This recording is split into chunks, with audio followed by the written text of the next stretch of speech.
ગુજરાત રાજ્યના પોલીસ મહાનિર્દેશક અને મુખ્ય પોલીસ અધિકારી તરફથી સમગ્ર ગુજરાત રાજ્યમાં ઓપરેશન કારાવાસ 2 ડ્રાઈવ રાખવામાં આવેલ છે। તે અન્વયે પેરોલ રજા પરથી વચગાળાના જામીન પરથી ફરાર જેલ ફરારી તેમજ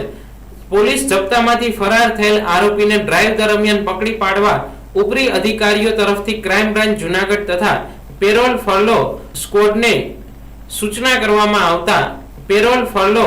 સ્ક્વોડની ટીમ દ્વારા જૂનાગઢ જિલ્લામાં તથા ગુજરાત રાજ્યમાં જુદા જુદા પોલીસ સ્ટેશનોમાં પેરોલ જમ કરી ગયેલા આરોપીઓ તથા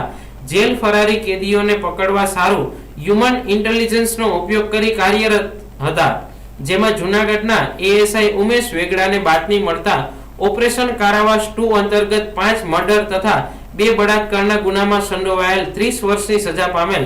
રીઢા ગુનેગાર મોહન હમીર ગોહિલ કે જે છેલ્લા 16 માસથી પેરોલ જમ્પ કરી ફરાર થયેલ તેને મુંબઈ બોરીવલી રેલવે સ્ટેશન પરથી જૂનાગઢ ક્રાઇમ બ્રાન્ચે પકડી પાડેલ છે। ભૂતકાળની ઘટનાની વિગત જોઈએ તો જૂનાગઢના દાતાર પર્વતની ધાર્મિક જગ્યા પર ચાંદની હત્યાકાંડથી સમગ્ર ભારતભરમાં ચર્ચાસ્પદ બનેલ બનાવમાં દાતાર પર્વત પર પ્રવાસી તરીકે આવેલ પરિવારની દીકરી ચાંદની તથા તેની બહેનપણીને આરોપી મોહન હમીર ગોહિલ તથા તેના સાગરીત દ્વારા